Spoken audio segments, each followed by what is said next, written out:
ರಿತಿಕ್ಷಾ, ನೀವು ಸೋಷಿಯಲ್ ಮೀಡಿಯಾದಲ್ಲಿ ನಿಮ್ ಜರ್ನಿನ, ನೀವು ಏನೇನ್ ಸ್ಟ್ರಗಲ್ ಹೋಗ್ತಿದ್ದೀರಾ ಅದನ್ನೆಲ್ಲ ಸೋಷಿಯಲ್ ಮೀಡಿಯಾದಲ್ಲಿ ಅಪ್ಲೋಡ್ ಮಾಡ್ತೀರಾ. ನಿಮ್ಗೆ ತುಂಬಾ ಜನ ಸಪೋರ್ಟು ಮಾಡ್ತಾರೆ, ಒಂದಷ್ಟು ಜನ ಸಪೋರ್ಟ್ ಮಾಡ್ದಂಗೂ ಇರ್ಬೋದು. ಆ ಸೋಷಿಯಲ್ ಮೀಡಿಯಾ ಎಕ್ಸ್ಪೀರಿಯನ್ಸ್ ಹೇಗಿತ್ತು? ಯಾಕೆ ಸೋಷಿಯಲ್ ಮೀಡಿಯಾ ಶೇರ್ ಮಾಡಿದ್ರಿ? ಸೊ ನಾನು ಸೋಷಿಯಲ್ ಮೀಡಿಯಾನಲ್ಲಿ ಶೇರ್ ಮಾಡಬೇಕು ಅಂತ ನನ್ನ ತಲೆಯಲ್ಲಿ ಮಾತ್ರ ಇತ್ತು. ನಾನು ಯಾರ ಹತ್ರನೂ ಶೇರ್ ಮಾಡಿಲ್ಲ, ಈವನ್ ಹಸ್ಬೆಂಡ್ಗೂ ಹೇಳಿಲ್ಲ, ಅಮ್ಮಗೆ ಯಾರಿಗೂ ಇನ್ಫಾರ್ಮ್ ಮಾಡಿಲ್ಲ. ಬಿಕಾಸ್ ನನಗೆ ಗೊತ್ತು ಅವ್ರಿಗೆ ಇನ್ಫಾರ್ಮ್ ಮಾಡಿದ್ರೆ they will stop me. But ನನಗೆ ನನ್ನ ಇಂಟೆನ್ಷನ್ ಕ್ಲಿಯರ್ ಆಗಿತ್ತು, why I have to do ಅಂತ. ಆ್ಯಂಡ್ ಮಾಡಿದೆ ಕೂಡ. ಆ್ಯಂಡ್ ಅದಾದ್ಮೇಲೆ ಎಷ್ಟೊಂದು ಕಾಲ್ಸ್ ಬರೋಕ್ಕೆ ಸ್ಟಾರ್ಟ್ ಆಯಿತು. ಎಷ್ಟೊಂದು ಜನ ಲೈಕ್ ಫಾರ್ ಅಂದ್ರೆ ಆ ಮೂಮೆಂಟ್ ಏನಾಗುತ್ತೆ ಅಂದ್ರೆ ನೋಡಿದ್ಮೇಲೆ ಮಾತಾಡ್ಬೇಕು ಅಂತ ಅನ್ಸ್ಬಿಡುತ್ತೆ ಯಾರಿಗೆ ಆಗ್ಲಿ, ಅಂದ್ರೆ ತುಂಬಾ ಕ್ಲೋಸ್ ಒನ್ಸ್ಗೆ. ಆ ತರ ನನ್ಗೆ ಆಲ್ಮೋಸ್ಟ್ ಫಾರ್ ಅ ವೀಕ್ ನಾನು ಯಾವ್ದು ಕಾಲ್ಸ್ ಅಟೆಂಡ್ ಮಾಡ್ಲಿಲ್ಲ.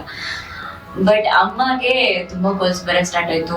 ನನ್ಗೆ ತುಂಬಾ relatives, friends they appreciated, but relatives ಅಲ್ಲ, ರಿಲೇಟಿವ್ಸ್, ಮಾಮ್. ಜರ್ನಿ ಸ್ಟಾರ್ಟ್ ಆದಾಗ್ಲಿ ಏನಕ್ಕೆ ನಾನು ಐ ಶುಡ್ ಪೋಸ್ಟ್ ಅಂದ್ರೆ ನನಗೆ ಗೊತ್ತು ನಾನು ಟ್ರೀಟ್ಮೆಂಟ್ ತಗೊಳ್ತಿರೋದು ಕಿದ್ವಾಯಿ ಹಾಸ್ಪಿಟಲ್ ಅಲ್ಲಿ. ಫಸ್ಟ್ HCG ಆಪರೇಷನ್ ಆಗಿದ್ದು, ದೆನ್ ನಾನು ಹೋಗಿದ್ದು Kidwai. Since HCG V couldn't afford, they told for chemo it was 20 lakhs. Then we thought Kidwai is the best option. ಏನು Kidwai best option ಅಂತ? Kidwai is the best option. One, see, ಇವಾಗ government hospital ಅಲ್ಲಿ So Kidwai is a government hospital. Okay.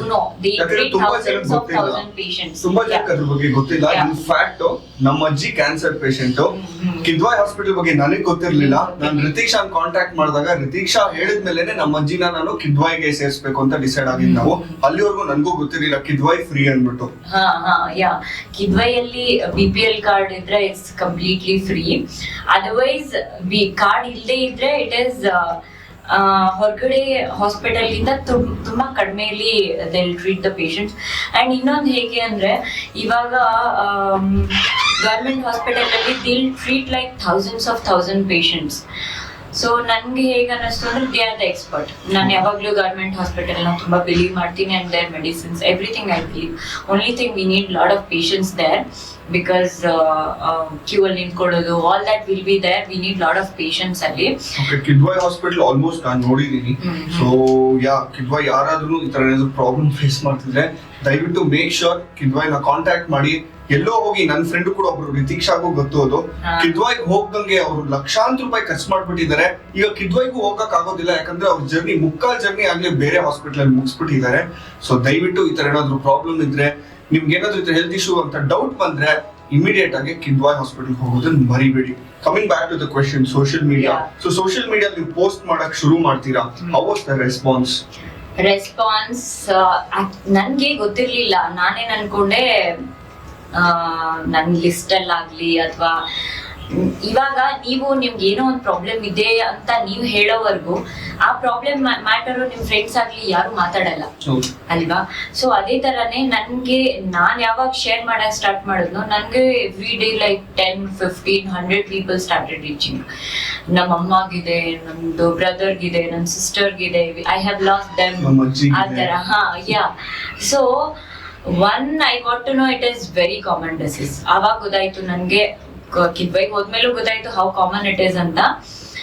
It is becoming ಎಷ್ಟು common ಆಗಿ ಇದು ಇವಾಗ.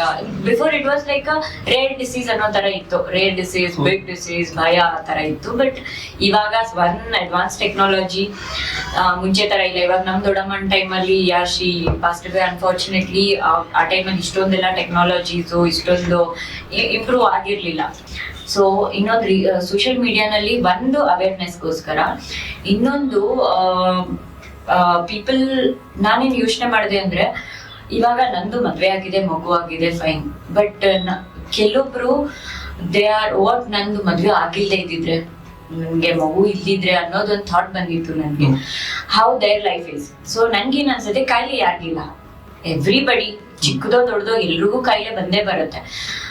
ಅಂದ್ರೆ ಅವ್ರು ಎಷ್ಟು ಮೆಂಟಲಿ ಡಿಪ್ರೆಸ್ಡ್ ಆಗಬಹುದು ಅಂತ we can't even imagine. Because ಏನು ಅಂದ್ರೆ ಒಂದು ಮದ್ವೆ ಆಗೋದೇ ಕಷ್ಟ.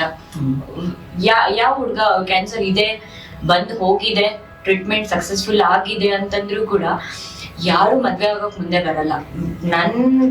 ನನ್ಗೇನು ಅಂದ್ರೆ I want to show to the world we can come out of it and we can live in a very beautiful. Before ನನ್ನ ಲೈಫ್ ಹೇಗಿತ್ತು I want to show to the world, ಅದ್ರಿಗಿಂತ ಚೆನ್ನಾಗಿ I will live so that at least whoever is thinking ಅಲ್ಲ no this girl is not deserve, ಇವಳನ್ನ ಮದುವೆ ಮಾಡ್ಕೊಂಡ್ರೆ ಹಂಗಾಗುತ್ತೆ ಹಿಂಗಾಗುತ್ತೆ. And even ಮಕ್ಕಳು ಕೂಡ along with the treatment, along with the cancer treatment there is other treatment for the family planning. ಅಂದ್ರೆ ಮಕ್ಕಳು ಮಾಡ್ಕೊಳ್ಬೇಕು ಅನ್ನೋರಿಗೆ there are different treatment along with that, because since ನಮ್ದು family complete ಆಗಿತ್ತು we didn't bother about it, but ಅದಕ್ಕೋಸ್ಕರ ಅಂತ there are many treatments.